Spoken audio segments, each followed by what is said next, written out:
Application चल रहा है। हेलो।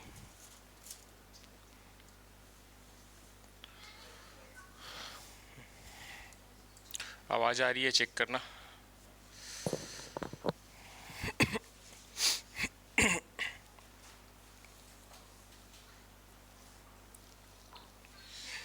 ठीक है,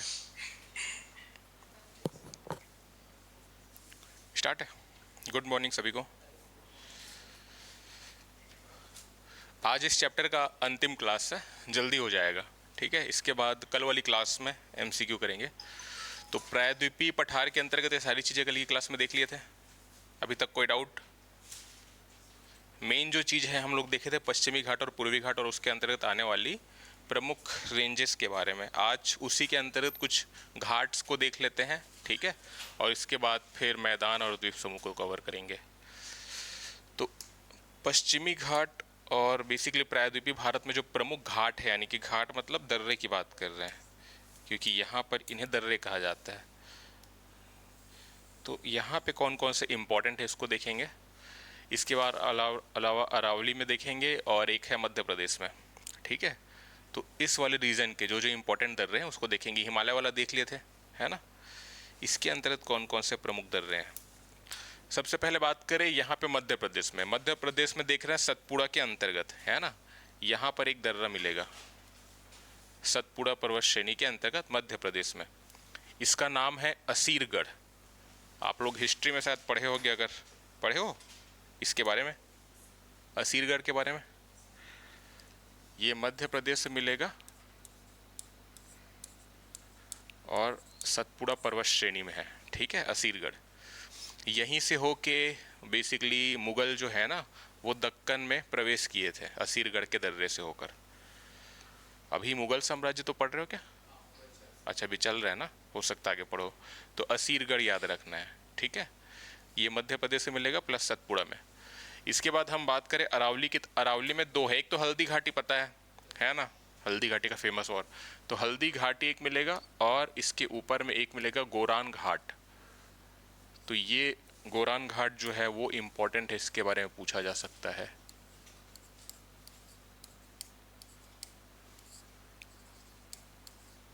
ठीक, और ये तो हल्दी घाटी हो गया।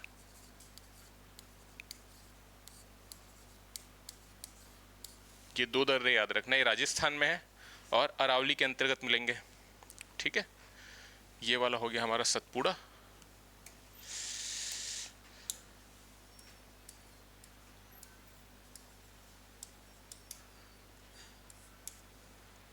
ठीक है, मध्य प्रदेश में एक देखें सतपुड़ा, यहाँ पे अरावली के अंतर्गत दो देख रहे हैं। इसके बाद पश्चिमी घाट के अंतर्गत कुछ इंपॉर्टेंट दर्रे देखते हैं। सबसे पहले देखेंगे कि यहाँ पे मलसेज घाट।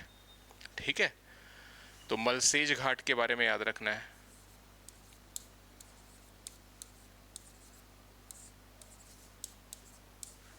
ये दर्रा बेसिकली मानसून के टाइम बहुत ज़्यादा सीनिक व्यू रहता है यहाँ पे, है ना।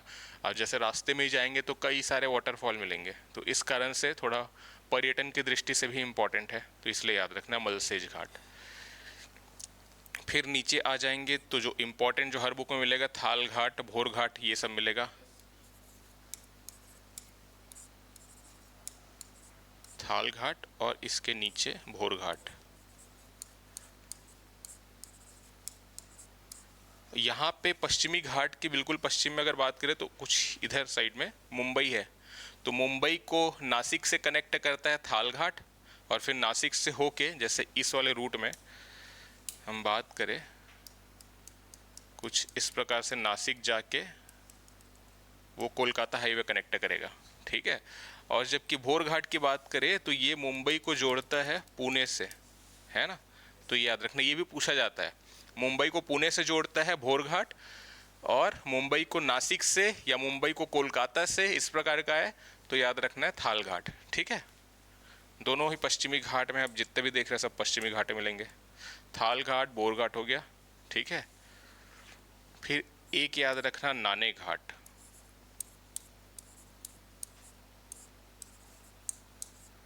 नाने घाट ये बिल्कुल क्रम से जमा रहे हैं, उत्तर से दक्षिण। नाने घाट हो गया फिर एक मिलेगा इम्पोर्टेंट चोरला घाट, और एक मिलेगा अंबोली घाट।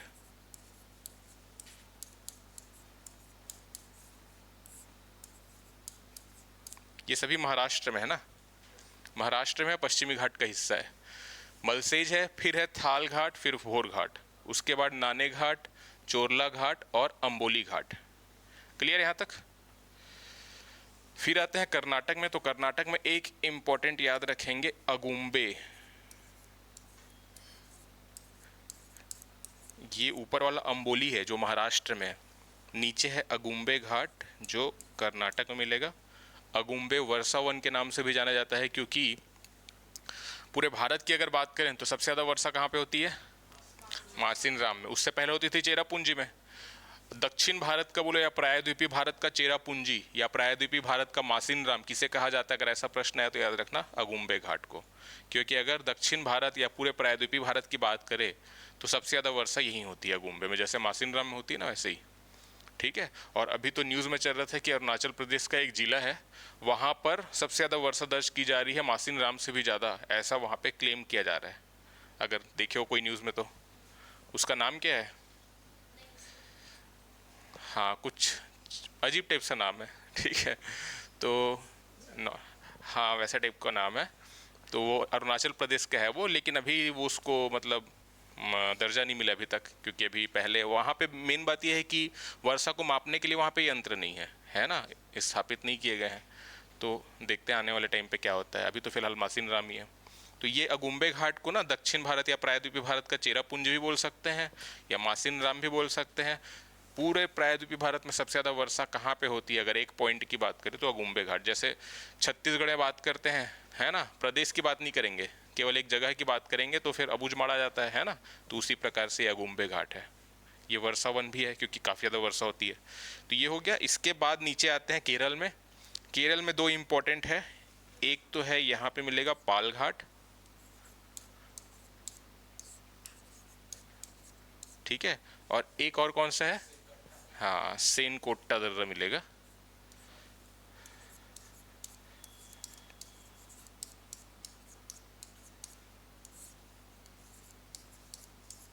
ठीक। पाल घाट के बारे में इंपॉर्टेंट है ये पलक्कड़, पलक्कड़ जिला मिलेगा केरल में। उसी को कनेक्ट कर रहा है, यहाँ पे है कोयम्बटूर, है ना। तो पलक्कड़ को कोयम्बटूर से जोड़ता है पाल घाट। और सेनकोट्टा की बात करेंगे ना तो ये थोड़ा और नीचे आ जाएगा, वो त्रिवेंद्रम, तिरुवनंतपुरम, उसको जोड़ता है मदुरई से। ठीक है। कौन सा? सेनकोट्टा। दो इम्पोर्टेंट सिटीज़ की बात करें तो उस रास्ते में तो फिर और कई सारे छोटे सिटीज़ आ जाएंगे। जो दो इम्पोर्टेंट है उसकी बात करें, तिरुवनंतपुरम या त्रिवेंद्रम को जोड़ता है मदुरई से। ठीक है। और ये पलक्कड़, पलक्कड़ जिले में ही पाल घाट है, केरल के अंतर्गत देख रहे हैं, और उसको जोड़ता है वो कोयम्बटूर से। ठीक है। तो ये याद रखना है पाल घाट के बारे में। ये नीलगिरी पर्वत और अन्नामलाई पर्वत के बीच में है, ये भी याद रखना, कल की क्लास में शायद बताया भी था, है ना। ये नीलगिरी पर्वत आपको मिलेगा इस प्रकार से, जो 3 राज्यों में विस्तार है, केरल, कर्नाटक और तमिलनाडु। और इसके नीचे फिर पाल घाट है और फिर चालू हो जाता है अन्नामलाई, है ना। तो नीलगिरी पर्वत और अन्नामलाई पर्वत के बीच में है पाल घाट। किसके किसके बीच में है ये अगर पूछा जाए तो ये भी याद रखना है, ठीक है ना। तो पाल घाट हो गया, सेनकोट्टा, ये दो इंपॉर्टेंट दर्रे हैं, ठीक है। तो प्रायद्वीपीय भारत में देखें तो यही इंपॉर्टेंट है। पूर्वी घाट की अगर बात करें तो वहाँ पे ऑलरेडी काफ़ी गैप है, तो दर्रों की आवश्यकता है नहीं पार करने के लिए। पश्चिमी घाट क्योंकि कंटिन्यूस है तो यहाँ पे माउंटेन पासेस इंपॉर्टेंट है। जनरली बुक्स में देखेंगे तो कौन कौन सा मिलता है? गोरान घाट मिलेगा, थाल घाट, भोर घाट, ये पाल घाट मिलता है, सेनकोट्टा, बाकी सब नहीं मिलेंगे, तो ये भी याद रखना है ना। ठीक है, हो गया इतना। इसके बाद हम, हाँ हाँ, हम्म, समुद्र से नहीं, समुद्र से नहीं, नदियों के द्वारा अपर्दन। पूर्वी घाट की बोल रहे हो इधर का कि पश्चिमी घाट का बोल रहे हो? इधर पूर्वी घाट का ना, पूर्वी घाट का ना। समुद्र से तो नहीं होगा। देखो इसमें क्या है, ये वाला जो हमारा बे ऑफ बंगाल है, समुद्र है ना, ये कम गहरा है कंपेयर टू अरब सागर। कम गहरा बोलने का मतलब पूरे रीजन की बात नहीं कर रहा हूँ, कम से कम एटलीस्ट ये वाला जो रीजन है, ठीक है, ये वाला रीजन जो है ना ये उथला हुआ है, और ये वाला जो रीजन है इधर ये ज़्यादा गहरा है। ये मार्क कर रहा हूँ, ये ज़्यादा गहरा है इसके कंपेयर। ऐसा क्यों है पता है? नहीं नहीं वैसा नहीं, वैसा नहीं है, वैसा वो वाला रीज़न नहीं है। और कुछ सोचो, सोचो। यहाँ पर पढ़ा चुका इन लोग को पता है, पढ़ाए हो ना पहले, ये बता चुका हूँ मैं, ठीक है। यहाँ पे क्यों गहरा है पता है? नदियाँ अपने साथ सिर्फ पानी लेके नहीं आती, अवसाद लेके भी जाती है। अवसाद लेके डिपॉजिट करेगी इस समुद्र में, है ना। तो फिर समुद्र अवसाद लेके कई सारी नदियाँ आ रही इधर, है ना। महानदी की बात करें, गोदावरी की बात करें, सब प्रवाहित होते होते कृष्णा की बात करें, है ना। तो सभी इस प्रकार से नदियाँ आ रही है। गंगा नदी की बात करें तो पूरे अवसाद लेकर आ रही है, और इसी कारण से ये पूरा जो रीज़न है, क्योंकि यहाँ जितनी नदियाँ आ रही है लगभग सभी डेल्टा बना रही है ना। इस कारण से ये वाला जो रीज़न है ना ये उतना गहरा है नहीं। तो जब गहरा नहीं है ना इस कारण से, और प्लस यहाँ पे नदियों द्वारा डेल्टा बनाया जा रहा है, तो समुद्र का पानी एक सीमा तक ही अंदर आ पाता है, ज़्यादा नहीं आ पाता, क्योंकि ऑलरेडी नदियाँ पानी लेके आ रही है अपने साथ, अवसाद लेके आ रही है। प्लस यहाँ पे जो पूर्वी घाट है वो एकदम ऐसा नहीं है कि लगा ही हुआ है समुद्र से, कई जगहों पर काफ़ी पीछे पीछे भी है। ये वाला जो इसीलिए पीछे है, इसीलिए तो हम देख रहे हैं ना कि यहाँ पे मैदान है उसकी चौड़ाई ज़्यादा है कंपेयर टू इधर। इधर 50 से 80 किलोमीटर तक मैदान मिलेगा चौड़ा, ये वाला जो चौड़ाई बात कर रहे हैं, जबकि यहाँ पे ऊपर साइड आएंगे ना तो लगभग लगभग 190 से 200 किलोमीटर तक भी चौड़ाई है। जैसे जैसे नीचे आएंगे तो लगभग 75-80 किलोमीटर तक चौड़ाई है। मैदान की बात कर रहे हैं, है ना। यहाँ पे इस प्रकार से जो मैदान होगा इसका तो इधर की ओर चौड़ाई ज़्यादा है, इधर की ओर चौड़ाई कम है ना। तो ये समुद्र से क्षति नहीं होगा कुछ, नदियों द्वारा या जल वायु ये सब के द्वारा अपरदन ये सब तो होगा ही, लेकिन हमारे लाइफ टाइम में ऐसा कुछ देखने को नहीं मिला, क्योंकि बहुत धीमी गति से होता है ना, इस कारण से। अब पुनर्जन्म होगा तो पता चला अरावली गायब ही हो गया है ठीक है। हाँ हाँ हाँ हाँ। तो अपरदन निक्षेपण ये सब तो होते रहेगा, है ना। सी लेवल से सबसे ज़्यादा गहराई में देखे तो क्या है, जैसे ऊंचाई में माउंट एवरेस्ट को लेते हैं, वैसे ये तो मैं बताया था क्लास में, मेरियाना ट्रेंच। कौन सी क्लास से बताया था? हाँ अभी अभी तो बताया था ना, मेरियाना ट्रेंच है। और रिति वो पूछ रही है मेरियाना ट्रेंच के बारे में। अच्छा, तो मेरियाना ट्रेंच है, प्रशांत महासागर में मिलेगा वो, और फिलीपींस में है, ठीक है। फिलीपींस के पास लगभग 11 किलोमीटर उसकी गहराई है, ठीक है। तो ये इतना क्लियर हुआ, ठीक है ना। इस वाले रीजन में हमको घाट दर्रे ऐसा देखने को नहीं मिलते, क्योंकि ऑलरेडी काफ़ी गैप है, तो आसानी से सड़क मार्ग वहाँ से निकला हुआ है। ये सब इम्पोर्टेंट है, ठीक है। इसके बाद हम देखते हैं कुछ पहले तटीय मैदान द्वीप समूह में, इससे पहले ना कुछ इंपॉर्टेंट घाटियों के बारे में देखते हैं पूरे ऑल ओवर इंडिया की, ठीक है। जो जो इम्पोर्टेंट घाटी कौन कौन सी है उसको एक बार देखते चलते हैं। सबसे पहले तमिलनाडु से स्टार्ट करते हैं। तमिलनाडु में एक इम्पॉर्टेंट वैली देखने को मिलेगी, उसका नाम है कंबन।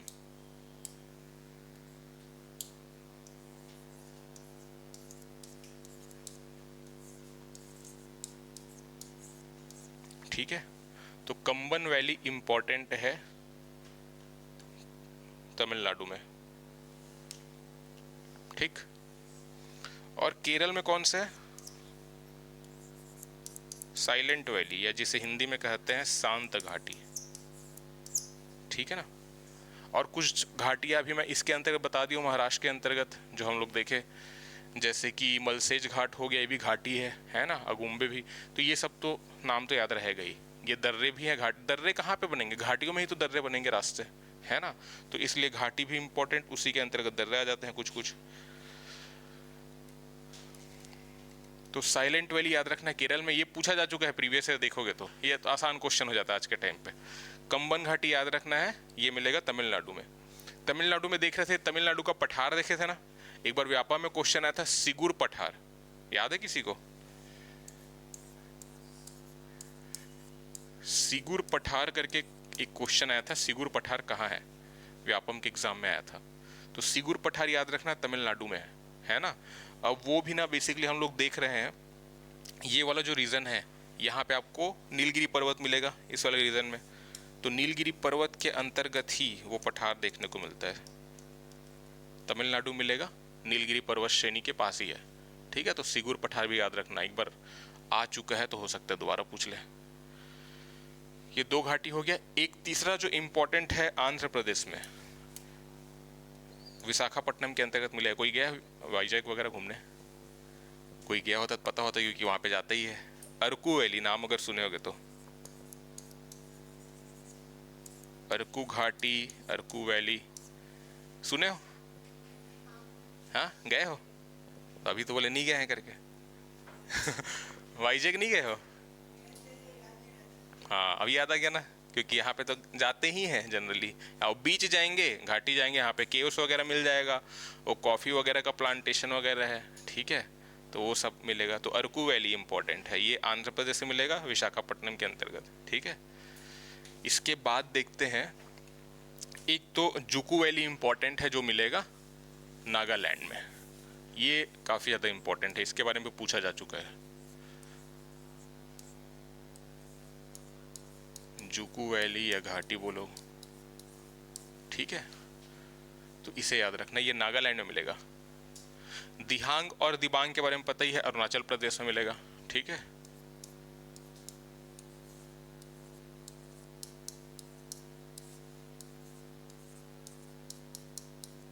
तो दिहांग और दिबांग अरुणाचल प्रदेश में।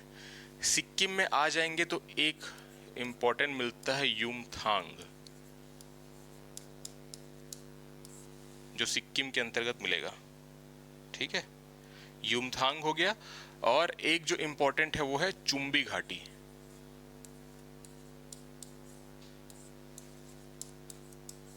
ये चुम्बी घाटी जो है इंडिया, भूटान और चाइना के बीच डिस्प्यूट का कारण हो जाता है। कई बार चाइनीज आर्मी यहाँ तक आ जाती है ना। तो इस कारण से ये मतलब इंडिया हो गया, यहाँ पे इस तरह से देखेंगे भूटान है ना, और ये वाला फिर तिब्बत चाइना वाला रीजन हो गया। तो वहाँ पर थोड़ा मिलता है हमको, ये वाला जो भूटान वाला रीजन है, इंडिया और चाइना तीनों के सेंटर का पॉइंट है एक प्रकार से चुम्बी घाटी, है ना। तो युमथांग के बारे में याद रखना है, चुम्बी घाटी के बारे में याद रखना है, दोनों है सिक्किम में। दिहांग दिबांग अरुणाचल प्रदेश में। जुकू वैली मोस्ट इंपॉर्टेंट है ना, नागालैंड में है, तो इसको याद रखना। ठीक है, अब इसके बाद हम देखें तो बात करते हैं, अब नॉर्थ की बात करते हैं। जम्मू कश्मीर, लद्दाख, हिमाचल प्रदेश और उत्तराखंड में कौन कौन सा है? तो जम्मू कश्मीर में तो एक देख चुके थे, कश्मीर घाटी, है ना, जो महान हिमालय और लघु हिमालय के बीच में है।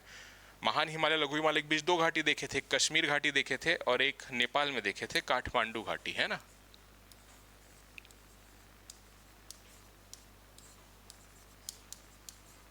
नेपाल में देखे थे काठमांडू घाटी। इसके बारे में दो चीज़ याद रखना, एक तो है कहाँ पे, है ना, अब दोनों नाम से स्पष्ट है कहाँ पे है, बट महान हिमालय और लघु हिमालय के बीच है, ये इंपॉर्टेंट है ना। और ये सबसे बड़ी घाटियाँ हैं। सबसे बड़ी अगर घाटी की बात करें तो वो है कश्मीर घाटी। काठमांडू घाटी उससे छोटी है कश्मीर घाटी से, ये सबसे बड़ी घाटी है कश्मीर घाटी जो है वो, ठीक है ना। इसके बाद लद्दाख में आते हैं, तो लद्दाख में जो जो इम्पोर्टेंट है, एक तो श्योक नदी है, तो श्योक घाटी इंपॉर्टेंट है। ठीक है, श्योक घाटी। श्योक की सहायक नदी हम लोग देखे थे नुब्रा, तो नुब्रा वैली भी मिलेगी। श्योक हो गया, नुब्रा हो गया। ठीक है, फिर एक जो घाटी जहाँ पे डिस्प्यूट हुआ था इंडिया चाइना का, नाम क्या है, जहाँ पे हमारे कुछ जवान शहीद हुए थे, गलवान घाटी। ठीक है, तो गलवान घाटी इंपॉर्टेंट है।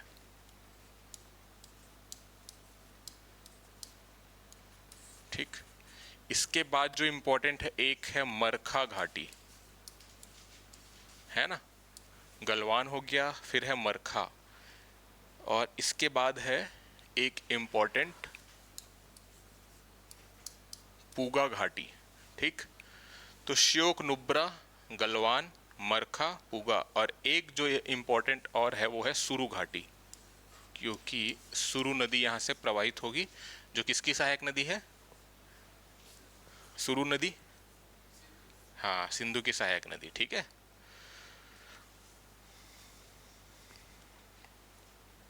तो इतने नाम याद रखने हैं लद्दाख के अंतर्गत। अब देखो गलवान तो याद ही होगा, ठीक है। श्योक और नुब्रा भी याद होगा, है ना। तो याद कौन कौन सा करना है, मेन मरखा है, पुगा है और सुरु। अब जब नदी वाला करेंगे ना तो ये भी याद हो जाएगा, सुरु वहाँ पे नदी आएगी, है ना। तो मरखा और पुगा बचा, गलवान न्यूज़ में था, बाकी तीन भी नदी में देख लेंगे, श्योक और नुब्रा भी नदी में देख लेंगे, है ना। क्लियर है, तो ये याद रखना है। इसके बाद आता है हिमाचल प्रदेश में। तो हिमाचल प्रदेश के अंतर्गत कुछ कुछ इम्पोर्टेंट है। एक तो कुल्लू है, कुल्लू मनाली, है ना, तो कुल्लू घाटी मिलेगा। इसको इधर लिखते हैं।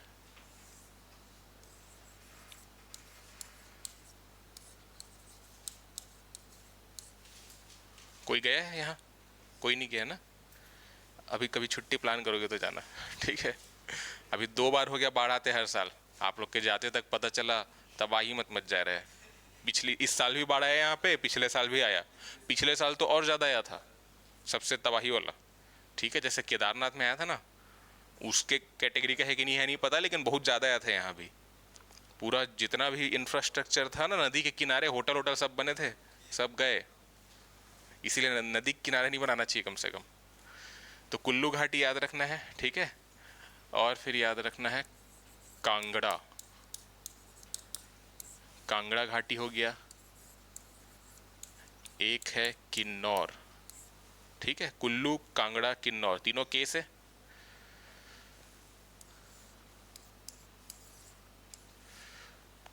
कांगड़ा के अंतर्गत ही धर्मशाला मिलता है हमें, है ना। तो ये 3 याद रखने। इसके बाद है लाहौल और स्पीति, है ना। ये जिलों के नाम है बेसिकली, किन्नौर भी जिला है, कुल्लू भी, कांगड़ा भी, लाहौल स्पीति, है ना। जो घाटी है उसी के नाम पे जिले के नाम भी है, ठीक है। तो लाहौल स्पीति याद रखना है। इसके बाद जो इम्पोर्टेंट है, एक तो है पार्वती, यहाँ पे देखे थे ग्लेशियर, याद आ रहा है। तो पार्वती नदी प्रवाहित हो रही है, किसकी सहायक नदी थी पार्वती? हाँ व्यास की, व्यास कुंड ग्लेशियर देखे, व्यास नदी निकलती है, पार्वती नदी, पार्वती ग्लेशियर जो व्यास की सहायक है। तो पार्वती नदी है तो पार्वती घाटी याद रखना, ठीक है। और एक याद रखना है, पार्वती हो गया, एक है पांगी घाटी, ठीक। तो पांगी घाटी, ये वाला पूगा घाटी है लद्दाख में, ये पांगी है ना। पार्वती हो गया, पांगी हो गया, और एक जो इम्पोर्टेंट है वो है मालना, ठीक। मालना घाटी इंपॉर्टेंट है, इसके बारे में भी पूछा जा चुका है एग्जाम में।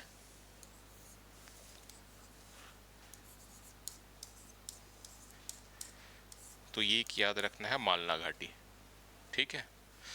3 केस है देखिए, कुल्लू, कांगड़ा, किन्नौर, जिलों के ही नाम है। अगर मैप देख लोगे हिमाचल प्रदेश का डिस्ट्रिक्ट मैप, तो ये जिले मिल जाएंगे। पार्वती घाटी, पांगी घाटी, है ना, ये 2 इम्पोर्टेंट है। फिर मालना घाटी इंपॉर्टेंट है, लाहौल स्पीति जिलों के नाम है। तो इनके बारे में हो सकता है ना भी पूछे, लेकिन इंपॉर्टेंट ये है, पार्वती है, पांगी है, मालना है, ठीक है। बाकी सब तो ऐसे भी डिस्ट्रिक्ट मैप देखोगे तो उसमें जिले ही मिलेंगे। और इसके बाद आते हैं हम उत्तराखंड में, ये लास्ट है। तो यहाँ पे एक तो फ्लावर्स वैली मिलेगा, है ना, फूलों की घाटी, है ना, नंदा देवी के पास जो है। तो एक है फूलों की घाटी,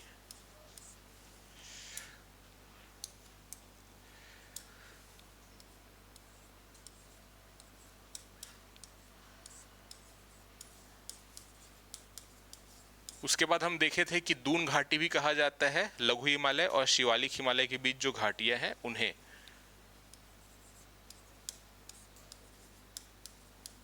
है ना। तो दून घाटी याद रखना है, फूलों की घाटी हो गई और दून घाटी हो गई, ठीक है। उसके बाद जो 2 इंपॉर्टेंट है, एक तो याद रखना है नेलांग और एक है जोहार, ठीक है। नेलांग याद रखना है और जोहार याद रखना है, ठीक। फूलों की घाटी मोस्ट इंपॉर्टेंट है उत्तराखंड में, लेकिन एग्जाम में कई बार पूछा जा चुका है, ठीक है। तो फूलों की घाटी और दून घाटी, दून घाटी हम लोग क्योंकि देखे थे पश्चिम की ओर देख रहे हैं दून, है ना, पूर्व की ओर आएंगे तो द्वार, है ना। तो द्वार घाटी अगर ऐसा आ जाए तो पूर्व की ओर कहा जाता है, उसमें भी पश्चिम बंगाल के उत्तरी रीजन में कहा जाता है मुख्य रूप से, है ना। किसके किसके बीच? लघु हिमालय और शिवालिक हिमालय के बीच, ठीक है ना, क्योंकि महान और लघु के बीच तो हम लोग देख रहे हैं कि कश्मीर देखे और एक है काठमांडू देखे, ठीक है ना। तो याद रखना, नीलांग हो गया, जोहार हो गया, फूलों की घाटी, दून घाटी, ये इंपॉर्टेंट है, बाकी जो है इंपॉर्टेंट नहीं है, ठीक है। तो इतने इतने याद रखने हैं। एक जो यहाँ पे नीलांग घाटी है ना, अब नाम में थोड़ा सा कंफ्यूजन नहीं करना है, ये वाला है नीलांग, और एक हमको ये वाला रीजन पश्चिम बंगाल में यहाँ पे एक घाटी मिलेगा, उसका नाम है नेवरा। तो ये याद रखना, ये नेवरा घाटी है जो पश्चिम बंगाल में उत्तर में मिलेगा, बिल्कुल दार्जिलिंग कलिम्पोंग के पास है ना, नेवरा घाटी। ये है नीलांग जो है उत्तराखंड में। इसी प्रकार से यहाँ पे पूगा घाटी है लद्दाख में, जबकि पांगी हम लोग देख रहे हैं हिमाचल प्रदेश में, ठीक है। तो इन सिमिलर टाइप के जो नाम है ना, उसमें कंफ्यूज नहीं होना है। तो इतनी घाटियाँ याद रखनी है।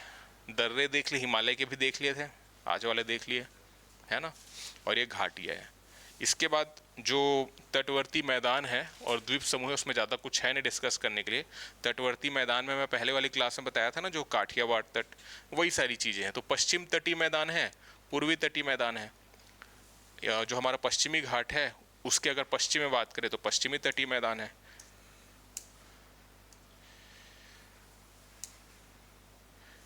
ये वाला बिल्कुल रीजन, ये हो गया हमारा पश्चिमी तटीय मैदान, है ना, गुजरात से लेकर जो है, और पूर्वी तटीय मैदान यानी कि पूरा पश्चिम बंगाल से लेकर तमिलनाडु तक। इसके बारे में जो इम्पोर्टेंट ये है, मतलब इसकी चौड़ाई कम है, 50 से 80 किलोमीटर के लगभग है चौड़ाई की अगर बात करें तो। ये वाला जो चौड़ाई है इसकी कम है, जबकि पूर्वी घाट की चौड़ाई ज़्यादा है। पूर्वी घाट की चौड़ाई भी अगर देखें तो उत्तर में ज़्यादा है, दक्षिण की ओर कम है, जबकि इसमें उत्तर में कम है, दक्षिण की ओर ज़्यादा है, ठीक है, अगर हम बात करें तो मैदान की। तो ये याद रखना है। और बेसिकली हम लोग देखिए कौन कौन से जगह पे कौन कौन से नाम से जाना जा रहा है। तो एक तो गुजरात वाला जो रीजन है काठियावाड़ प्रायद्वीप है, तो इससे काठियावाड़ तट कहा जाता है, ठीक है, काठियावाड़ तट। इसको भी अगर क्लासीफाई करें तो ये वाला जो रीजन है ना, कच्छ वाला, इसको कच्छ तट कहते हैं, ठीक है, कच्छ तट। और काठियावाड़ के अंतर्गत ही आ रहा है, गुजरात में जो फैला हुआ है मैदान उसे कहा जा रहा है, ठीक है। इसके बाद हम देखते हैं दमन से अगर बात करें, मुख्यतः यहाँ पे आपको मिलेगा, तो यहाँ से लेकर के गोवा तक ये जो बीच का मैदान है इसे कहा जाता है कोंकण तट।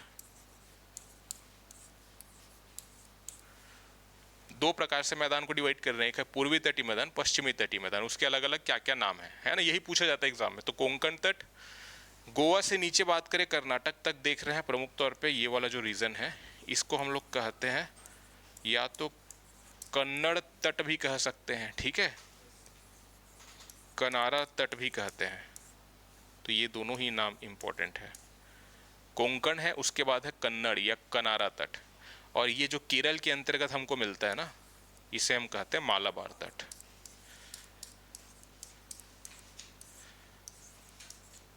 ये इसके नामकरण है, पश्चिमी तटीय मैदान, ठीक है। अब मालाबार और कोरोमंडल में ज़्यादा लोगों को डाउट होता है, मालाबार इधर कर दिया, कोरोमंडल इधर कर दिए, ठीक है। तो ये याद रखना है, मालाबार तट है ना, ये केरल के अंतर्गत मिलेगा। क्लियर है यहाँ तक। और जब पूर्वी तटीय मैदान में आते हैं तो ज़्यादातर कुछ इंटरनेट पे कई सारे सोर्स हैं, कुछ लोग तमिलनाडु को दिखा देंगे कोरोमंडल तट, उसके बाद पूरे आंध्र प्रदेश को दिखा रहे हैं उत्कल रायलसीमा तट या उत्तरी सरकार तट। ऐसा है नहीं एक्चुअल में। अगर हम कन्याकुमारी से बात करें, बिल्कुल है ना, तो कन्याकुमारी से लेकर के यहाँ पे आपको बेसिकली कृष्णा गोदावरी का डेल्टा मिलेगा, है ना। तो यहाँ तक का पूरा जो रीजन है, मैदान है, इसको कहा जाता है कोरोमंडल। मतलब इसके अंतर्गत तमिलनाडु का भी मैदान आ रहा है और आंध्र प्रदेश का भी दक्षिणी हिस्सा आ रहा है, कृष्णा गोदावरी का जो डेल्टा है वहां तक, कोरोमंडल तट। कृष्णा गोदावरी के डेल्टा में ही ना एक बेसिकली द्वीप मिलेगा, यहाँ पे है एक पुलिकट झील, ठीक है, और यहाँ पे बेसिकली द्वीप नहीं, झील मिलेगा जिसका नाम है कोलेरू झील। हाँ, वो झील वाला जब चैप्टर करेंगे ना तो देखेंगे। और कोलेरू झील मिलेगा, कृष्णा और गोदावरी नदी के बीच में है, डेल्टा के बीच में बेसिकली।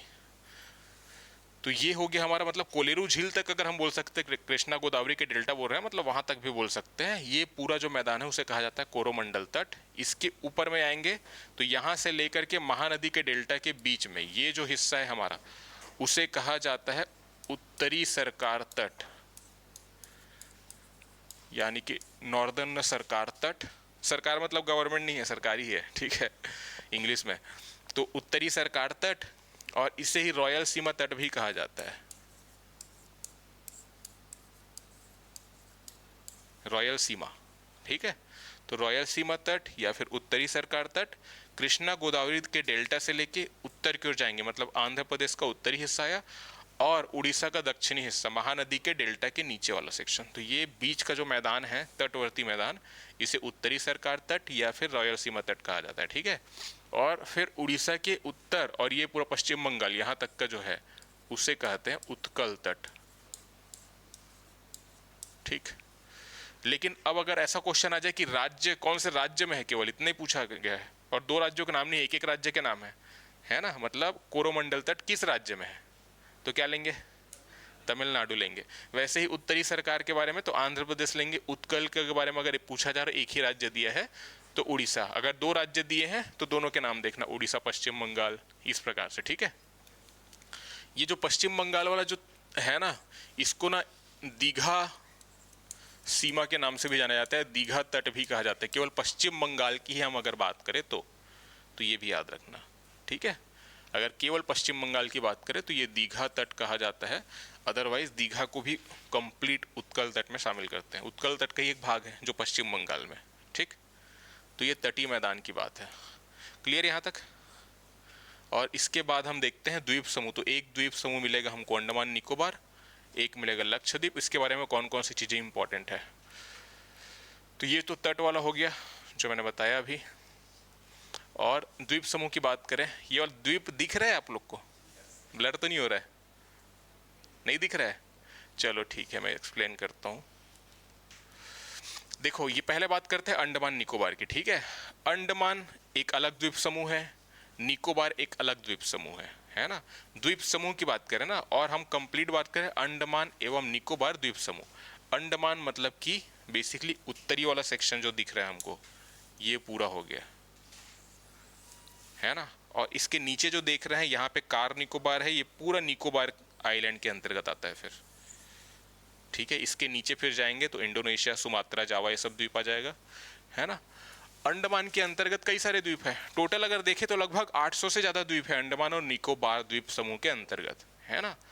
द्वीप समूह के अंतर्गत 800 से भी ज़्यादा द्वीपें हैं आइलैंड से। जबकि इसकी बात हम कर रहे हैं लक्षद्वीप की, तो इसके अंतर्गत मिलते हैं 36 द्वीप, है ना। कुछ सोर्स में अंडमान निकोबार के बारे में बताया गया है 836, बट 800 प्लस है, इतना तो कंफर्म है ना। कुछ सोर्सेस में 836 मिलता है, यहाँ पे 36 मिलता है।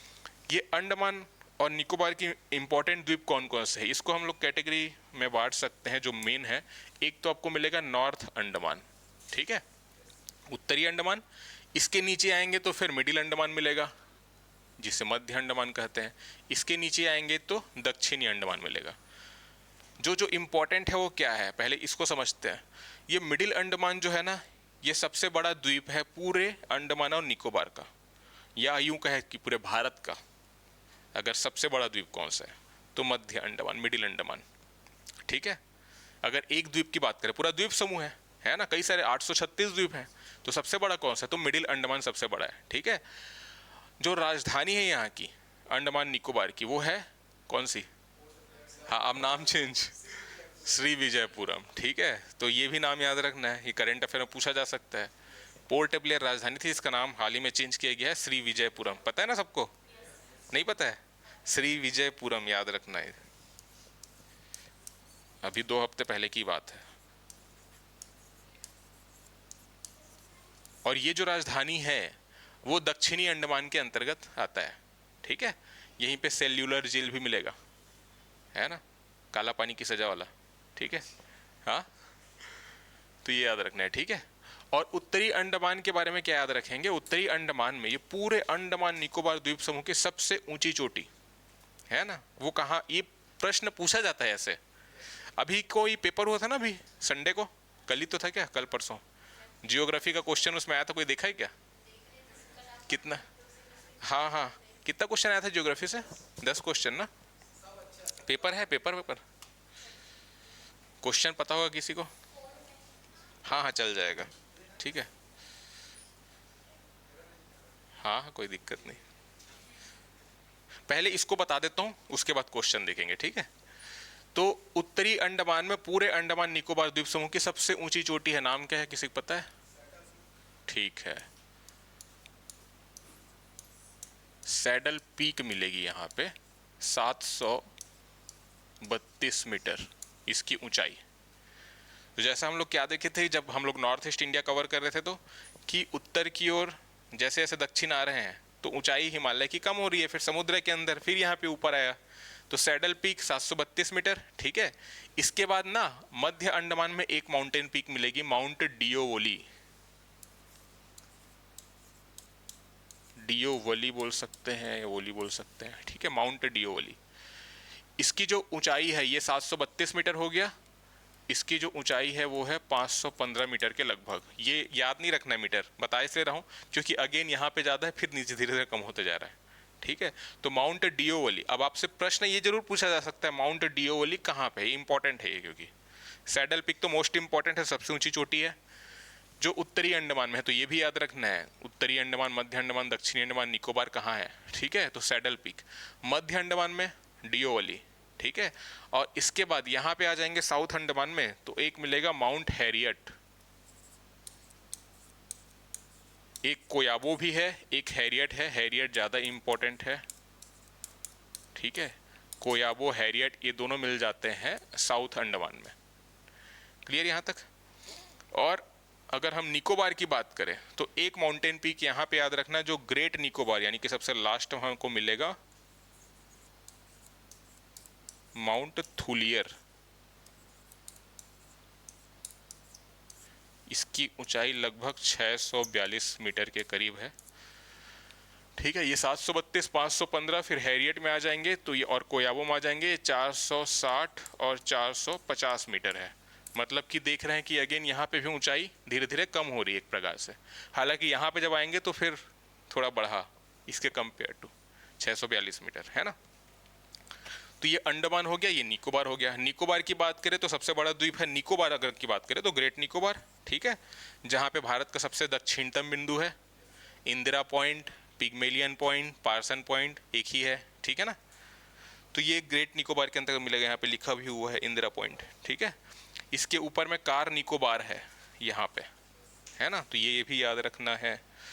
फिर साउथ अंडमान के नीचे आएंगे तो एक लिटिल अंडमान मिलता है। लिटिल अंडमान को ही बेसिकली मेन जो हमारा जो अंडमान है, साउथ अंडमान है, उसको अलग कर रहा है डंकन पैसेज। अंडमान और निकोबार की बात करें तो 10 डिग्री चैनल जो अलग कर रहा है, ठीक है। तो ये भी इंपॉर्टेंट है, सब पहले देख चुके हैं पहले वाले क्लास में, है ना। अब जो और इंपॉर्टेंट द्वीप है तो एक याद रखना है बैरन द्वीप और एक है नारकोंडम द्वीप। नाम सुने हो?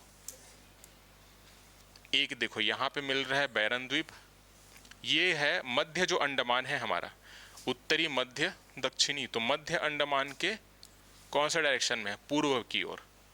एक बार प्रश्न यही पूछा गया था कि बैरन द्वीप जो है ना कहाँ पे स्थित है, उत्तरी अंडमान के उत्तर की ओर, उत्तरी अंडमान के पूर्व की ओर। तो ऐसे थोड़े डीप वाले क्वेश्चन आते हैं, तो जब तक मैप में नहीं देखेंगे तो बनेगा नहीं।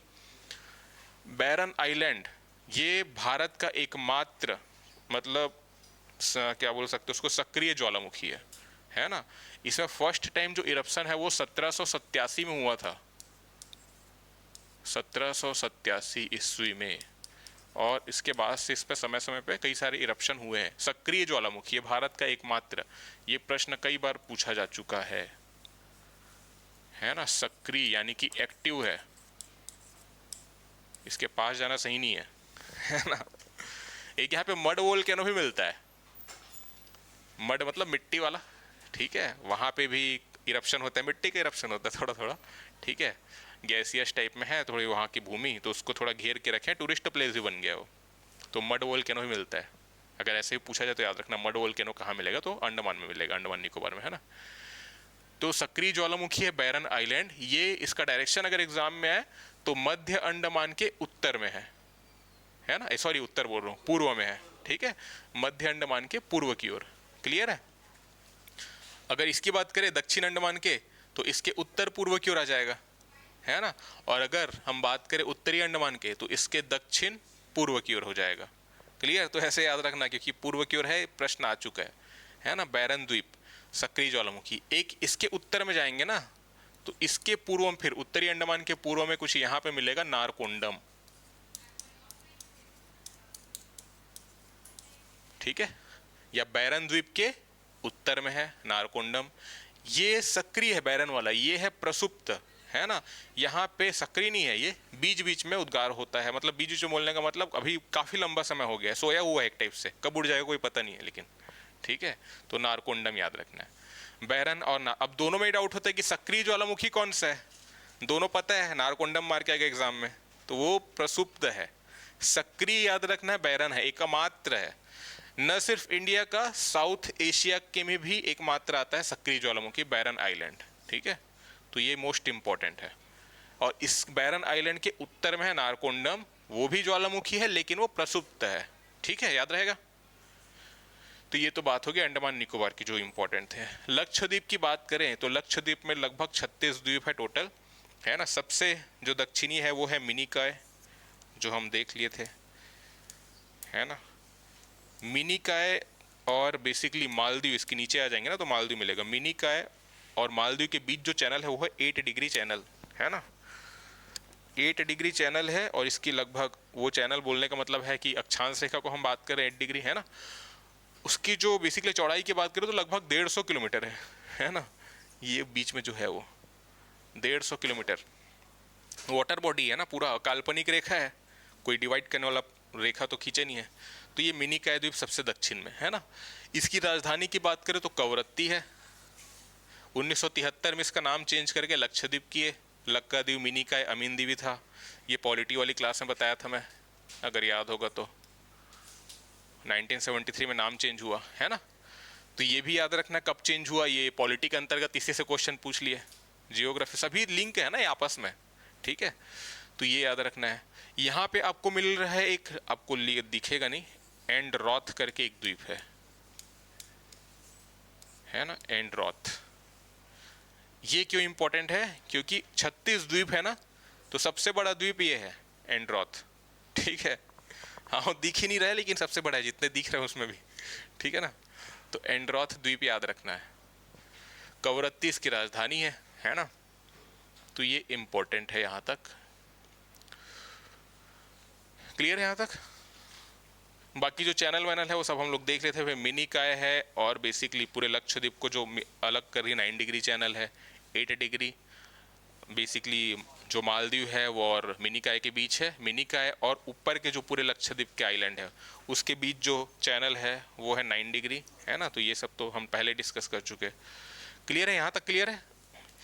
इसके बाद ना, ये जो हमारा भारत है इसके अंतर्गत भी कुछ इंपॉर्टेंट द्वीप है। एक आपको मिलेगा कुछ यहाँ पे, वो है सालसेट। सुने हो इसके बारे में?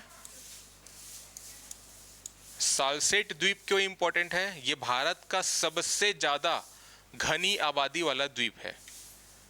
ठीक है, एग्जाम में ऐसा प्रश्न आया और नहीं पढ़े रहोगे तो फिर अंडमान निकोबार में जाएगा, हाँ यहाँ पे रहते हैं पॉपुलेशन इसी का कोई होगा। लेकिन सबसे घनी आबादी वाला द्वीप है सालसेट द्वीप, क्योंकि इसी द्वीप में कौन सा शहर है भारत का? मुंबई। ठीक है, तो मुंबई शहर एक द्वीप में है और वो द्वीप का नाम है सालसेट द्वीप, है ना। मुंबई और ठाणे जो है ये दोनों इसी के अंतर्गत है, सालसेट द्वीप। ठीक है ना। और सालसेट द्वीप है, और आप इंडिया गेट देखे होंगे, है ना, मतलब वीडियोस वगैरह में गए हो कोई, तो इंडिया गेट देखे हो जैसे, तो उसके 10 किलोमीटर जाएंगे पश्चिम में, या अगर यहाँ पे बेसिकली इंडिया गेट है तो इसके 10 किलोमीटर पश्चिम में जाएंगे तो एक और द्वीप मिलेगा, एलिफेंटा द्वीप। ठीक है, तो एलिफेंटा द्वीप, सालसेट द्वीप, ये कौन से राज्य में है? महाराष्ट्र में है। तो ये याद रखना है ना। और कौन सा इंपॉर्टेंट है? ये दो तो याद रखना है। ठीक है, इसके बाद बेसिकली ये पुलिकट झील है हमारा यहाँ पे, तमिलनाडु और आंध्र प्रदेश के बीच में ये वाला सेक्शन। पुलिकट झील के पास आपको एक द्वीप मिलेगा, श्रीहरिकोटा, है ना। इसरो का प्रक्षेपण केंद्र है यहाँ से, जो हम सैटेलाइट्स वगैरह लॉन्च करते हैं। तो श्रीहरिकोटा याद रखना है, सतीश धवन है ना, तो ये याद रखना श्रीहरिकोटा है। ये बेसिकली तमिलनाडु में तो आ जाता है वैसे, लेकिन तमिलनाडु और आंध्र प्रदेश के बीच पुलिकट झील है ना, उसके बिल्कुल पूर्व की ओर स्थित है ये श्रीहरिकोटा। ठीक, तो ये तो बात होगी श्रीहरिकोटा की। एक आपको मिलेगा आइलैंड उड़ीसा के अंतर्गत है ना, उसका नाम है, पुराना नाम है ये व्हीलर आइलैंड। वर्तमान नाम क्या है पता है किसी को? अब्दुल कलाम। ठीक है, तो अब्दुल कलाम जो हमारे पूर्व राष्ट्रपति थे, ठीक है, doctor APJ Abdul Kalam island.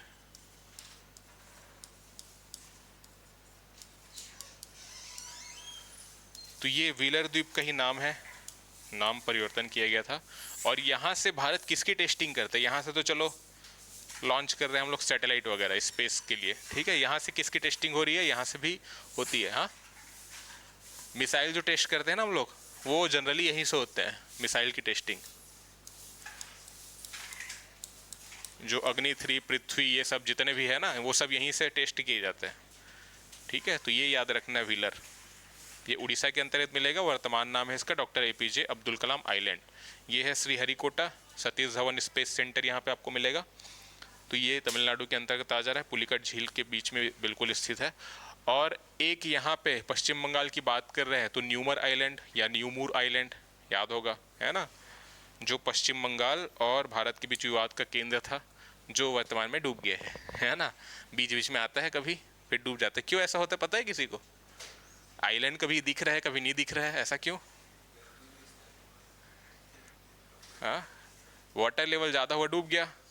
और वाटर लेवल तो ज़्यादा ही हो रहा है, कम होने का तो नाम है ही नहीं। ग्लेशियर पिघल रहा है, कम कैसे होगा? इवेपोरेशन होगा तो ही कम होगा, इतना ज़्यादा तो हो नहीं सकता कि कम हो जाए। अब जिस हिसाब से टेम्परेचर बढ़ रहा है, ग्लेशियर पिघल रहे हैं, नदियों में पानी ज़्यादा हो रहा है तो बढ़ रहा है ना। और साथ जो लेके आ रही है गंगा नदी डेल्टा, उसके चलते ये द्वीप का निर्माण हुआ, न्यूमूर आइलैंड, है ना। अब जहाँ पे जमीन आएगा तो लड़ाई करेंगे, जमीन के लिए ही तो लड़ाई है। अभी इसराइल का भी जो वॉर चल रहा है किसके लिए? जमीन के लिए, है ना। आज शायद तक उसके बारे में वीडियो बनाऊंगा मैं, दोपहर में क्लास लूंगा, शायद लाइव लूंगा, इसराइल और ईरान वाला। इंडिया गेट की, गेटवे ऑफ इंडिया, मैं इंडिया गेट बोला क्या? इंडिया गेट बोलूँगा तो गलत है, गेटवे ऑफ इंडिया है वो, ठीक है। हाँ, वो यहाँ पे अगर बोलो एलिफेंट वाला, इंडिया गेट नहीं है, गेटवे ऑफ इंडिया है, ठीक। इंडिया गेट तुमको दिल्ली में मिलेगा। तो यहाँ पे था न्यूमूर आइलैंड, जो अब डूब चुका है ना, ये याद रखना है, ठीक है। ये पश्चिम बंगाल के अंतर्गत आता है। तो इतने चीज़ें हैं जो इम्पोर्टेंट आइलैंड वगैरह है वो, ठीक। गुजरात के अंतर्गत ये वाला जो रीजन है, ये वाला खंभात की खाड़ी है, और इसके अंतर्गत कुछ द्वीप मिलते हैं। एक है आलिया बेट, या आलिया बेट भी कहते हैं, दलिया बेट और खादिया बेट या खदिया बेट कहते हैं, ठीक है। तो ये 3 बेट मिलते हैं, आलिया बेट, दलिया बेट, खादिया बेट। ये क्या है पता है? ये बेसिकली ना नेचुरल जो प्राकृतिक गैस है ना, और ऑयल के बेसिकली रिजर्व है यहाँ पे, है ना। तो ये इंपॉर्टेंट है। खंभात की खाड़ी है ना, यहाँ पे मिलेंगे, गुजरात के अंतर्गत है ये, तो ये भी इंपॉर्टेंट है, ठीक। तो इतनी चीज़ें याद रखनी है। क्लियर यहाँ तक? तो ये पूरा हमारा चैप्टर 3 जो है वो कंप्लीट हो गया है। इसको रिवाइज कर लेना, PDF तो मैं कल डाल दिया था, ठीक है। कोई डाउट अभी तक जितना पढ़े? कल की क्लास में MCQ करेंगे, 30-40 MCQ लेके आऊँगा मैं, लगभग उसको करेंगे। 3 जो चैप्टर हुए हमारे उससे रिलेटेड, और फिर परसों से स्टार्ट करेंगे अफवाह तंत्र, जिसमें सबसे पहले कवर करेंगे सिंधु नदी अफवाह तंत्र के बारे में, ठीक है। 2 प्रकार से बांट सकते हैं अफवाह तंत्र को। एक तो वो नदियाँ जिनका उद्गम हो रहा है हिमालय से, पहली बात, और एक वो नदियाँ जिनका उद्गम हो रहा है प्रायद्वीपीय भारत से। तो उद्गम के आधार पर 2 भाग में बांटे। फिर हिमालय की ही नदियों को 3 प्रकार से तंत्र में देखेंगे, सिंधु नदी तंत्र, फिर गंगा नदी तंत्र, फिर ब्रह्मपुत्र नदी तंत्र। जब प्रायद्वीपीय भारत में आ जाएंगे तो इसको 2 प्रकार में देखेंगे, पूर्व की ओर प्रवाहित होने वाली नदियाँ, पश्चिम की ओर प्रवाहित होने वाली नदियाँ, ठीक है। उसके बाद फिर अलग अलग देखेंगे, महानदी, गोदावरी, कृष्णा, कावेरी, ये सब उसकी सहायक नदियों को, ठीक है। तो ये वाला चैप्टर हमारा हो गया। कोई डाउट है तो पूछो। कोई डाउट अभी तक जितना पढ़े? राज्य दर्शन तो नहीं पढ़ाऊंगा मैं फिर से, और वो तो हो चुका है। जितना हम लोग बताऊं राज्य दर्शन क्या है, जितना अगर पढ़ रहे हैं ना उससे बाहर कुछ नहीं आएगा। राज्य दर्शन में मैंने एक्स्ट्रा ही बताया है, जो एग्जाम के लिए मैं सही बोलूँ तो काम का नहीं है, ठीक है। जितना हम लोग पढ़ रहे हैं ना, इसको पढ़ोगे तो राज्य दर्शन कनेक्ट कर पाओगे। इसको पढ़ने के बाद ही पढ़ना चाहिए उसको एक्चुअल में लास्ट में। इसीलिए कोई भी बुक आप देखोगे ना, अगर उसमें दिया भी है तो लास्ट में दिया रहेगा राज्य दर्शन।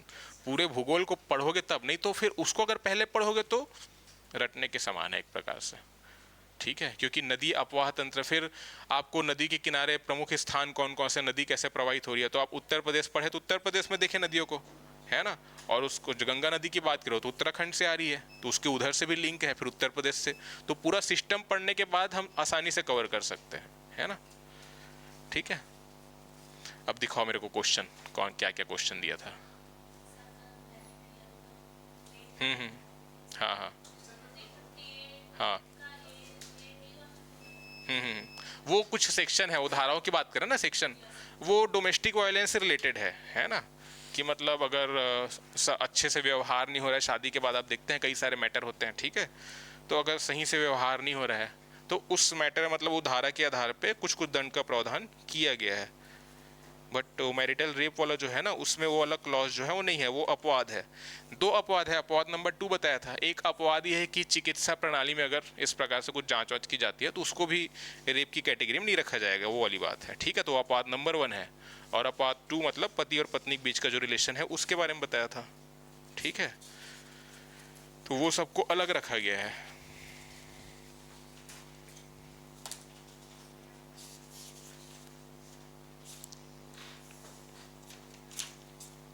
थर्टी 2 और 31 एक क्वेश्चन था श्री अन्न, ये तो करंट वाला है ना, किससे रिलेटेड है ये, मोटे अनाज मिलेट्स। कई बार एग्जाम में क्या होता है ना, ब्रैकेट में अगर दे दिया ना तो नहीं पता तो उसी को मार के आ जाओ ज़्यादा एक्सप्लेन किया है। मोटे अनाज मिलेट्स, जो सही आंसर रहता है ना जनरली, हर बार ऐसा नहीं होता भाई। यही वाला क्वेश्चन, अच्छा व्यापम का ही था, अच्छा। हाँ हाँ। ओ, भौगोलिक रूप में भारत एक है, प्रायद्वीप द्वीप महाद्वीप, कितना आसान क्वेश्चन है ना। हाँ, क्योंकि 3 तरफ से घिरा है, प्रायद्वीप हुआ, महाद्वीप भारत रहेगा तो एशिया क्या है फिर, ठीक है, जिसके अंतर्गत भारत आ रहा है। और यहाँ पे मानसून के आधार पे, इसको मैं पढ़ाया नहीं हूँ लेकिन आसान क्वेश्चन है, पता होगा तो। इसे पूछा गया है, दिए गए शहरों में वर्षा मानसून के आधार पर सबसे अधिक से सबसे कम की ओर जमाइए, है ना।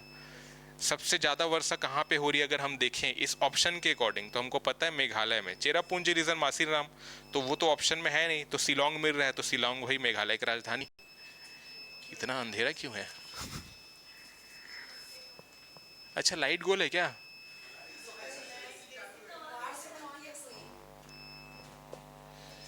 पैरानॉर्मल एक्टिविटी हो रहा है। तो सबसे पहले तो आ जाता है शिलोंग, है ना। लेह के बारे में अभी हम लोग जब देखेंगे, जलवायु वाला बंद हो गया था, और जब जलवायु वाला देखेंगे तब देखेंगे कि लेह जो है ना, वो कोल्ड डेजर्ट के अंतर्गत आ रहा है, मतलब मरुस्थल है एक प्रकार से, वहाँ पे बारिश होती नहीं है ना। लेकिन कैसा मरुस्थल है, थार वाला मरुस्थल नहीं है, गर्म नहीं है, कोल्ड वाला है, ठीक है। बारिश नहीं हो रही तो मरुस्थल बोल रहे हैं, और बारिश नहीं हो रही इसलिए मरुस्थल नहीं बोल रहे, बारिश नहीं हो रही इस कारण से वहाँ पे वेजिटेशंस नहीं मिलेंगे, वनस्पति नहीं मिलेंगे, तो वनस्पति पेड़ पौधे सब की उपलब्धता नहीं है, तो मरुस्थल की कैटेगरी में रखते हैं, ठीक है। तो यहाँ पे भी वर्षा कम हो रही है, लेकिन ऑप्शन के अकॉर्डिंग देखें सबसे पहले आ जाएगा शिलोंग, है ना। और उसके बाद रखेंगे मुंबई और चेन्नई है, तो मुंबई को पहले रखें क्योंकि मुंबई पश्चिमी घाट के अंतर्गत आ रहा है। ये बंद क्यों हो गया? ठीक है, पश्चिमी घाट के अंतर्गत आ रहा है, तो वहाँ पे भी ज़्यादा बारिश हमको देखने को मिलती है। तो शिलोंग पहले आ जाएगा, फिर आ जाएगा मुंबई, उसके बाद रखेंगे चेन्नई को। चेन्नई आ जाएगा हमारा बेसिकली पूर्वी घाट के अंतर्गत, और रिट्रीट ऑफ मानसून, जब मानसून वापस लौटता है तब ये चेन्नई में बाढ़ लाता है ना, तमिलनाडु मुख्य रूप से। तो चेन्नई तीसरे में आ जाएगा, बारिश ज़्यादा से कम में देखेंगे तो। चौथे में फिर रखेंगे लेह को, और फिर रखेंगे पांचवें में जैसलमेर, जो राजस्थान में मिलेगा, वो थार मरुस्थल के अंतर्गत, ठीक है। एक क्वेश्चन आया था स्वर्णिम चतुर्भुज योजना, परिवहन जब पढ़ेंगे उसके अंतर्गत देखेंगे। दिल्ली, मुंबई, कोलकाता, चेन्नई को जोड़ता है, बिल्कुल सही है। ज्यामितीय आकार में चतुर्भुज की तरह दिखता है, चतुर्भुज की तरह दिखता है इसीलिए चतुर्भुज स्वर्णिम चतुर्भुज योजना का नाम है। ठीक है, तो बहुत आसान क्वेश्चन है। भारत में सामान्यतः किन पवनों से वर्षा होती है? तो यहाँ पे किससे होती है भाई? हाँ, दक्षिण पश्चिम भी दिया है, उत्तर पूर्वी भी दिया है। उत्तर पूर्वी को ही रिट्रीट ऑफ मानसून कहते हैं, है ना, वापस लौटते हैं। मानसून क्या है पता है? मानसून कुछ है नहीं, पवन है बस। 6 महीने उधर की, मतलब दक्षिण पश्चिम से उत्तर पश्चिम, उत्तर पूर्व की ओर जा रही है, फिर उधर से फिर 6 महीने बाद, ऐसा 12 महीने का साइकिल, 6 6 महीने ऐसा चलता है। ठीक है, तो सबसे ज़्यादा वर्षा दक्षिण पश्चिम मानसून से होती है। उसके बाद अगर सेकंड में रखेंगे तो उत्तर पूर्वी मानसून आएगा। ठीक, वायुमंडल में सबसे सर्वाधिक गैस कौन सी है? बताओ। नाइट्रोजन। हाँ। तो ऑप्शन के अकॉर्डिंग फिर बनाते। न्यूनतम पूछते तो किसको लगाते? नाइट्रोजन है, ऑक्सीजन है, कार्बन डाइऑक्साइड है, हीलियम है? बताओ।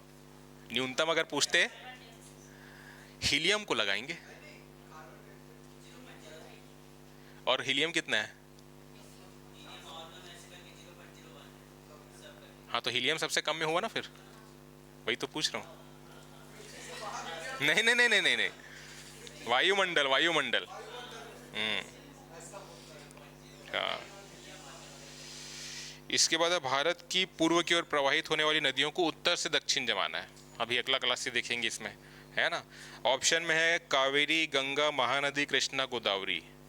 तो सबसे उत्तर में रखेंगे गंगा को, फिर रखेंगे महानदी, फिर गोदावरी, फिर कृष्णा, फिर कावेरी। ठीक है, ये दर्रा वाला क्वेश्चन हम लोग अभी 2 3 दिन पहले ही किए।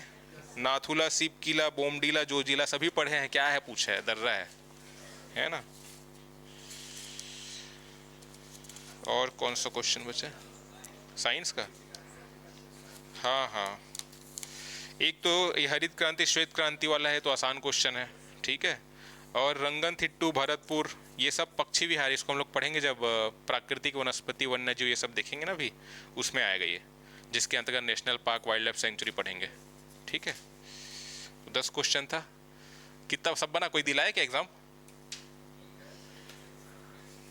अच्छा, ठीक है।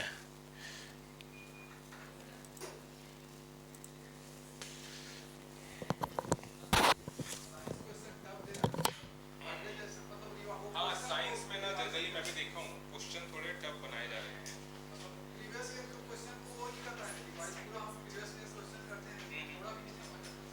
प्रीवियस नहीं दे रहा है, नए नए क्वेश्चन आ रहे हैं। जो फॉरेस्ट वगैरह का भी एग्जाम हुआ था ना, उसमें भी साइंस थोड़ा टफ दिया। और हाँ, अभी अगला भी जो आएगा उसमें भी टफ ही आएगा साइंस, ये मान के चलो। मैं जो जनरली जो देखा हूँ 3 4 साल में, CGPSC जो सेक्शन को टफ किया है, साइंस को किया है। जो पेपर में साइंस हो रहा है वो टफ ही दे रहा है ना। और जैसे अब उसका बैकग्राउंड साइंस रिलेटेड है, जैसे प्रयोगशाला या फॉरेस्ट वाला, तो वहाँ पे साइंस मेन रोल प्ले कर रहा है, तो वहाँ पे उसको टफ दे रहे हैं। बाकी जो एग्जाम है जिसमें 3 4 क्वेश्चन आएगा ना साइंस का, वो नॉर्मल रहता है। CGPSC में अगर साइंस के 3 4 क्वेश्चन है तो एकदम टफ नहीं रहेगा, नॉर्मल रहेगा, है ना। वो बेकिंग सोडा वही सब दे दिया 2 4 बस उसी में। लेकिन जहाँ पे साइंस इंपॉर्टेंट है वहाँ पे थोड़ा टफ देता है।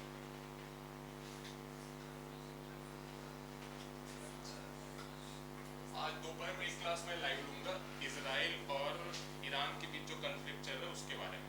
तो लगभग 50 मिनट 40 मिनट का वीडियो रहेगा।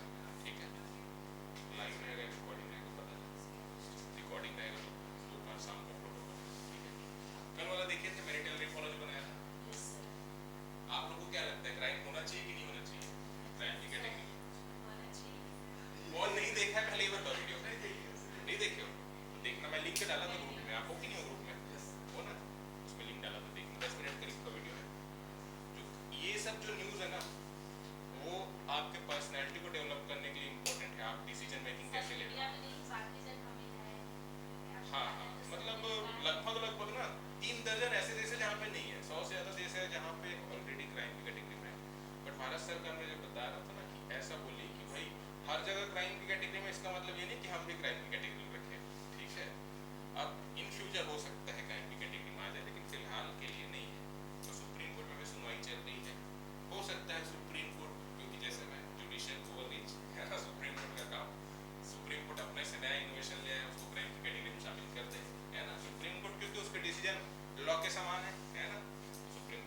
है तो हो सकता है अभी सुनवाई चल रही है तो करते हैं। इससे पहले दिल्ली हाई कोर्ट ये बोला था जब मैटर की सुनवाई हुई थी वहाँ, तो 2017 की बात है, कि इसको क्राइम की कैटेगरी में रखना चाहिए करके, है ना। कर्नाटक हाई कोर्ट भी एक हस्बैंड वाइफ का रिलेशन दिया था, तो वहाँ कर्नाटक हाई कोर्ट भी हस्बैंड के अगेंस्ट में जाके डिसीजन दिया था। ठीक है, तो सबके अपने अपने तर्क है देखने का। ये सब इंपॉर्टेंट क्यों है, जब आप इंटरव्यू में जाओगे कभी तो इस प्रकार के प्रश्न पूछे जाते हैं जो मुद्दा न्यूज में है ना, उसकी आपकी क्या राय है उसके प्रति, है ना। तो ये इंपॉर्टेंट है। और इस प्रकार के जो क्वेश्चन है जो सिचुएशनल बेस्ड है, परिस्थिति के हिसाब से निर्णय लेना है, ये आपका सिलेक्शन होते रहेगा ना, उसको भी रोक देगा, या नहीं होते रहेगा ना उसको भी सिलेक्शन करा देगा। आप 10 क्वेश्चन नहीं बता पाए अच्छे से, लेकिन क्योंकि नॉलेज वाले क्वेश्चन पूछे, भाई बोलिए आदमी क्या दिक्कत है, वैसे भी प्री मेंस पास करके पहुंचे तो नॉलेज तो है, ठीक है। लेकिन जो सिचुएशनल बेस्ड है, आप कैसे निर्णय ले रहे हो, कहाँ पे डिसीजन मेकिंग, क्योंकि कल्प्रिट आप एक ऑफिसर तो बनोगे, ठीक है, तो ब्यूरोक्रेसी में जाओगे तो डिसीजन मेकिंग सबसे ज्यादा इंपॉर्टेंट है ना। और आपका माइंड कैसा है ना। कभी भी इस प्रकार का क्वेश्चन है तो बैलेंस यू रखना है ना। अभी जैसे मान लो इंटरव्यू में गए, अभी जितना भी सीजीपीएससी इंटरव्यू, ये मैरिटल रेप वाला मुद्दा उठेगा कहीं ना कहीं, ठीक है। ईरान और इजराइल वाला जो मुद्दा है वो न्यूज में आएगा। चाइना का जो एग्रेसिव नेचर है, इंटरनेशनल पॉलिटिक्स में बात करें तो ये सब इम्पोर्टेंट है, ठीक है। इंडिया क्या रोल प्ले कर सकता है ईरान और इजराइल के बीच जो कन्फ्लिक्ट चल रहा है उसमें, है ना। आपको क्या लगता है कि ईरान और इजराइल के बीच चल रहा है, कौन सा देश सही है? किसी एक का नाम ले देना, ईरान सही है, इजराइल सही है, गया वहीं पे खत्म, ठीक है। कभी भी हमेशा जा रहा हो बैलेंस व्यू लेके चलना है ना। भारत के लिए देखिए तो भारत की दृष्टि से इंपॉर्टेंट दोनों है, ईरान भी है क्योंकि वहां से हमारा ऊर्जा हम डिपेंड करते हैं, क्रूड ऑयल इंपोर्ट कर रहे हैं, गैस इंपोर्ट कर रहे हैं। इजराइल की बात करें तो टेक्नोलॉजी के मामले में चाहे डिफेंस के मामले में इजराइल पर भी निर्भर है, तो दोनों इंपॉर्टेंट है ना। तो मतलब इंडिया पे क्या प्रभाव पड़ रहा है, पूरे वर्ल्ड की इकोनॉमी पे क्या प्रभाव पड़ेगा, तो ये सब जो मैटर है ना वो आपके एग्जाम में देखो। यूपीएससी जाओगे तो वहाँ पे तो एग्जाम मिलेगा डायरेक्ट, है ना, प्रीलिम्स और मेंस में। यहाँ पे सीजीपीएससी प्री और मेंस में तो सिलेबस में है नहीं तो आएगा नहीं, लेकिन इंटरव्यू कोई भी एग्जाम पे जाओगे ना, किसी भी एग्जाम में, तो वहाँ पर डेफिनेटली ये सब पूछेंगे। इंटरव्यू क्योंकि आपके पर्सनैलिटी का टेस्ट है, और करंट अफेयर से बहुत सारे क्वेश्चन बनते हैं क्योंकि आप उस बारे में क्या सोच रहे हो, क्योंकि उसी से पर्सनैलिटी का पता चलता है, ठीक है। अभी जैसे यूपीएससी का इंटरव्यू होगा ना तो ये पूरा मुद्दा न्यूज में रहेगा। जैसे कि गोलन, आज की वीडियो में बताऊंगा ना शायद तक मैं, गोलन हाइट्स करके एक क्षेत्र था, है ना, जिसको इजराइल ने कब्जा कर लिया था सीरिया से। तो गोलन हाइट्स कहाँ पे है, ये यूपीएससी क्वेश्चन पूछा था आज से 4-5 साल पहले, क्योंकि उस टाइम ये न्यूज में था। तो ऐसे डायरेक्ट क्वेश्चन आते हैं, गोलन हाइट्स कहाँ पे, ठीक है। Axis of resistance, term based question आते हैं। हो सकता है करंट अफेयर्स में यहाँ से क्वेश्चन पूछ ले कभी, एक्सिस ऑफ रेजिस्टेंस क्या है। ये जो बेसिकली ईरान उसके प्रॉक्सी ग्रुप्स है, जो आतंकी संगठन जो ईरान ने बनाए हैं, डायरेक्ट नहीं लड़ेगा, अपने पहले बोलेगा चेले लोग को बोलेगा पहले तुम लोग जाके लड़ो, हमास है, हिजबुल्लाह है, हुती है, अभी न्यूज़ में सब देखे होगे ना ये सब, है ना। तो कैसे कैसे काम कर रहे हैं क्या नहीं उसको अकाउंट में, कभी इंटरव्यू में जाओगे ना इस प्रकार से सारी चीज़ें आएंगी। अभी जैसे कि SCO है ना, संघाई कोऑपरेशन ऑर्गेनाइजेशन, उसकी मीटिंग हो रही है पाकिस्तान में। तो ये एक मुद्दा है जहाँ से एग्जाम में तो नहीं, एग्जाम में प्रश्न पूछेगा तो SCO टॉपिक में आ जाता है। तो SCO है क्या, मुख्यालय कहाँ पे, ये सब आ जाएगा। इंटरव्यू में जाएंगे तो भारत जो गया है पाकिस्तान, भारत को जाना चाहिए था कि नहीं जाना चाहिए था, प्रधानमंत्री को बुलाए थे, प्रधानमंत्री बोले टाइम नहीं अपने पास, तो विदेश मंत्री को भेजे, जयशंकर जा रहे हैं, ठीक है। तो पाकिस्तान वाले उसी को पूछा कोई तो आ रही इतने दिन बाद इंडिया से, है ना। अभी उन लोग इंतजार में बैठे हैं तो भारत आएगा चैंपियंस ट्रॉफी खेलने, है ना, वो जाने नहीं वाला है। वो अभी तक एकदम डायरेक्ट स्टेटमेंट नहीं है इंडिया का, लास्ट टाइम पे बोलेंगे नहीं जा रहे हमको करके, है ना। वो फिर झक मार के कहाँ पे कराएंगे